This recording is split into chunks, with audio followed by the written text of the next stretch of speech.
زمین پر سب سے پرسکون جگہ جانتے ہیں کہاں پر ہے؟ وہ آپ کے اپنے گھر میں ہے، آپ کے کمرے کے اندر، آپ کے گھر میں، آپ کے کمرے کے اندر بچھی ہوئی جائے نماز، وہ کائنات میں سب سے پرسکون جگہ ہے۔ آپ اپنے ذہنی اور جسمانی سکون کو گلیوں بازاروں میں نہ ڈھونڈیں، بلکہ وہ آپ کو آپ کے گھر میں ملے گا، وہ آپ کو مصلی پر ملے گا۔ عام طور پر کیا کرتے ہیں لوگ؟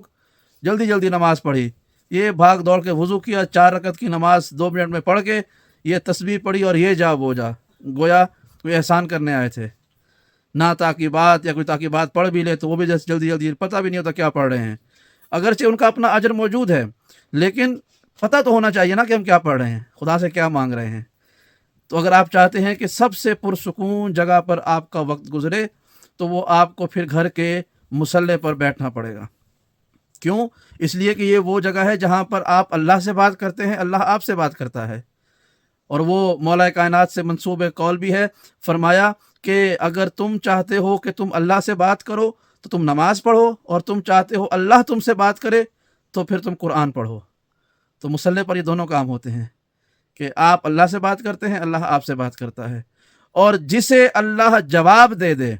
آپ خدا کی بارگاہ میں بیٹھ کر خدا سے بات کرتے ہیں نا کہ اے خدا، میں گواہی دیتا ہوں کہ تو ہی وحدہ لا شریک ہے، یہ کائنات تو نے بنائی ہے، ساری حمد تیرے لیے ہے، تو کائنات کا مالک ہے، خالق ہے، یہ اقرار کرتے ہیں نا، اور پھر محمد مصطفیٰ کی نبوت اور رسالت پر ایمان کی گواہی دیتے ہیں، اور اس کے بعد مولا کائنات امیر المؤمنین علی بن ابی طالب کی ولایت کا کلمہ پڑھ کے گواہی دیتے ہیں۔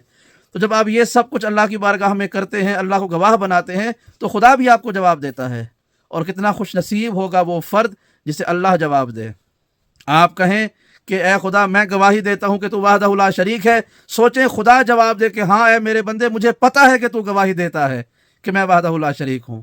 آپ کہیں کہ اے پروردگار، میں گواہی دیتا ہوں کہ محمد تیرا عبد بھی ہے، تیرا رسول بھی ہے، اور خدا کہے کہ ہاں میرے بندے، مجھے پتہ ہے کہ تو گواہی دیتا ہے کہ مصطفیٰ میرا بندہ بھی ہے، میرا رسول بھی ہے۔ پھر آپ کہیں کہ اے پروردگار، میں گواہی دیتا ہوں کہ علی تیرا ولی بھی ہے، وہ رسول کا وصی و جانشین بھی ہے، اس کی اولاد خیر ہے اور مبنی بر حق ہے۔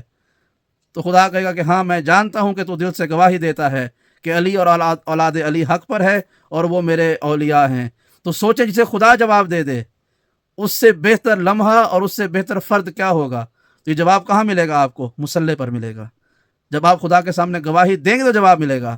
تو لہٰذا اگر آپ چاہتے ہیں کہ آپ خدا سے کلام کریں، اگر آپ چاہتے ہیں کہ آپ خدا کے ہم کلام ہو کر خدا سے بات کریں، خدا آپ کی بات کا جواب دے، اور اس طرح سے جواب دے کہ جہاں پر آپ بیٹھے ہوں وہ جواب وہیں پر آئے، آپ کو موسیٰ کی طرح کوہ طور پر نہ جانا پڑے، تو پھر آپ مصلی پر بیٹھیں، پھر آپ خدا سے باتیں کریں، راز و نیاز کریں، اور پھر دیکھیں گے خدا کس طرح سے آپ کے ہر طرح کے ذہنی جسمانی سکون کو اس ایک چھوٹے سے مصلی پر آپ کے لیے رزق بنا کے نازل کر دے گا۔